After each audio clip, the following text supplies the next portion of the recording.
guys! Get ready with me! So, ito yung ina-apply ko pagkatapos kong i-blow dry yung hair ko. Medyo dry na ulit yung hair ko. Tumubo na yung natural black hair ko, guys. Plano ko, baka patubuin ko na lang siya ng all natural black para hindi na rin ako panay color at lagi nag-damage yung hair ko. Every time na lang ako uwi ng Pinas, saka ako magpapakolor or magpapariban. Try natin tong matte liquid lipstick.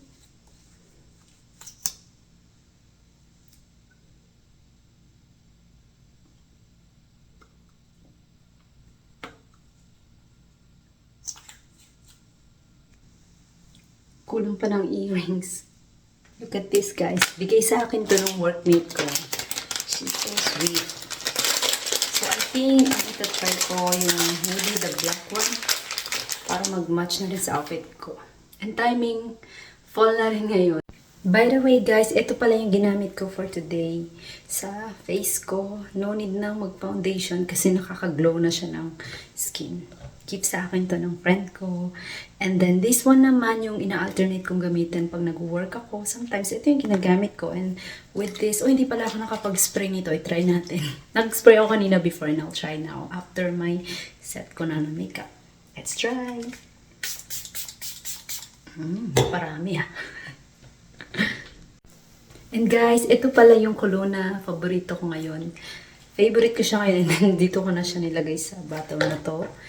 Ang bango kasi na talaga, babog. Meron na siya sa Amazon pero $11. So, pag every time na uwi ako ng Pinas, like itong bibilin, I think wala pa itong 100 pesos. So, kasi namimiss ko yung high school ako. I think ito rin yung mga favorite ng ate ko nun. Bango. This is my outfit for today. Parang kakataba. But it's okay. Hi guys! Samahan niyo ako. Annual check-up ko ngayon, guys. So ako lang magdadrive mag-isa. I feel like challenge to for me kasi hindi talaga ako nagdadrive kapag hindi ko kabisado yung pupuntahan ko.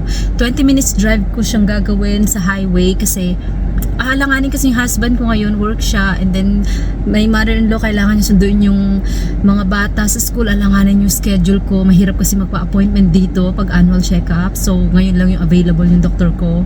So anyway, lahat ng check-ups ko talaga is laging kasama yung husband ko, or yung mother-in-law ko, but today, lalakasan ko talaga yung loob ko. So good luck to me! See you there! Hello guys! So finally, naka-arrive na ako dito ng safe. Thank you Lord. So yeah, so may time pa naman ako, mga 15 minutes na pa-early yung arrive ko. Pero I'm so glad na nagawa ko mag-drive mag-isa punta dito sa annual check-up. Especially pag mga ganito, di ba important kasi itong mga appointment na ganito. So I'm glad nagawa ko siya on my own. Thank you Lord! I'm just excited guys. So samahan niyo ako sa loob. See you!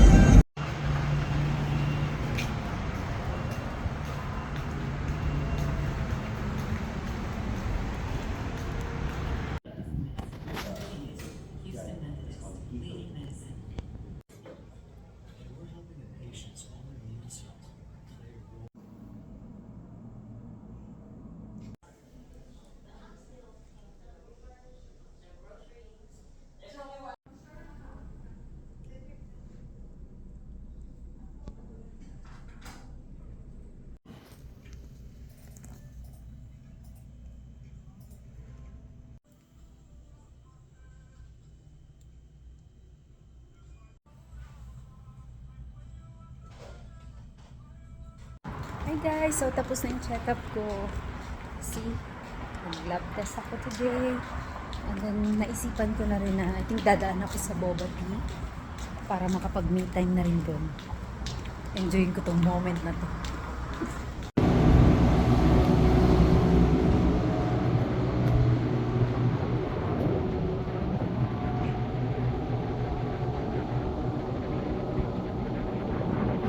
Hi guys!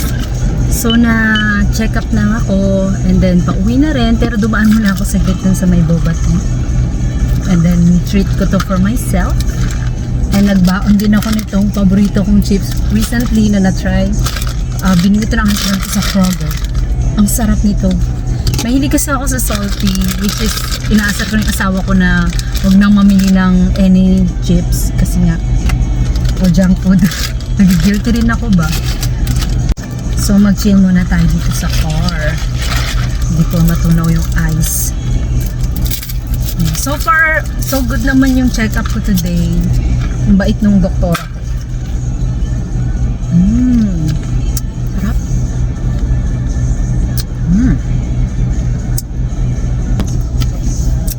So yun nga, parang nag-ask din yung doktora ko about my parang pinagdadaanan sa grieving, about my 2 sisters na wala na. And she asked me kung close na ba ako sister, so sabi ko of course. And then nag-ask siya kung similar din ba yung, or kung every time ba akong nalulungkot.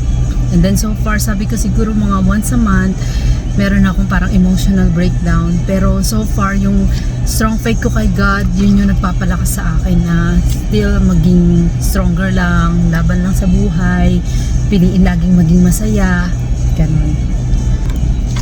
Panay umiinom pa kaya pinapost-post ko.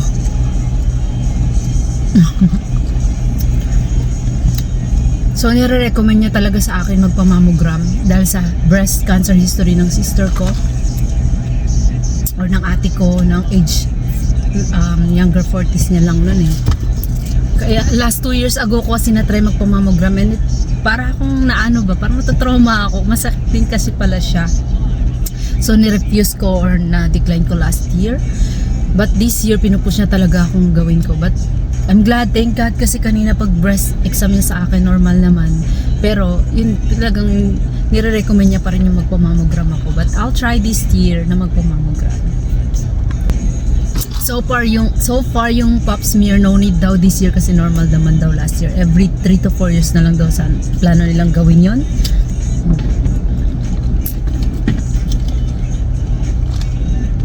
Talagang pinifeel ko siya eh. Bihira na ako mag-milk tea guys. Siguro once a month or basta super bihira lang kasi ina-avoid ko rin yung sugar ba. And nakaka-touch tong doktor ako kasi sinabihan niya ako na I'm such a sweet girl. Even like twice pa lang kami nag-meet. Pero alam mo yung ina-appreciate kanya kahit na di ba hindi naman kayo nakapag-bonding talaga. So na-feel niya yung sincerity ko. Medyo wrong timing tong pag-uwi ko kasi 4 o'clock na, ma-traffic na. So good luck to me. Pauwi na ako guys.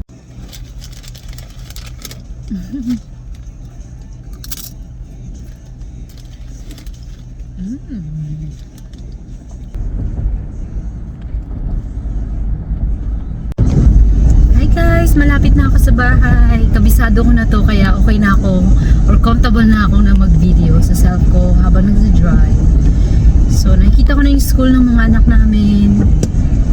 After that, ang lapit lang. Super lapit lang ng school ng mga anak namin. Like 3 minutes pag nag-drive. Yeah. So thank God, talagang safe ako na nakauwi. I'm so glad. Yeah, I think diyan na yung mga anak namin sa house for sure. Yung husband ko pauwi na rin. Alright. Nakakatuwa kasi yung husband ko, sunod-sunod siya nakakauwi. Kaya parang, yeah, sa dak lang kasi siya na-assign so far. But anytime pwedeng umalis yung barko nila. So, dito na ako guys. You see, may 2 house na pinatayo dito sa subdivision namin. Ang bilis lang matapos halos. Yeah, dati park lang yan, kaso nilagyan na nila ng house. So guys, nandito na ako sa bahay namin. Thank you sa pagsama sa akin and back to work again tomorrow. And I'm so glad and I'm so thankful to Lord God talaga na safe ako na nakauwi. Malaking bagay talaga sa akin to. And I'm so glad na nagawa ko talaga makapag-drive mag-isa. So far, hindi naman pala sa freeway yung dadaanan ko today. Akala ko kasi I have to na mag-freeway pero I'm so glad na it's just like a regular road. Yeah, which is sanay naman ako sa ganun. But it's just new to me na pag hindi ko kabisado is pupuntahan ko. I'm so glad na nagawa ko siya. So, thank you sa panonood. Ingat lagi. God bless everyone. Bye!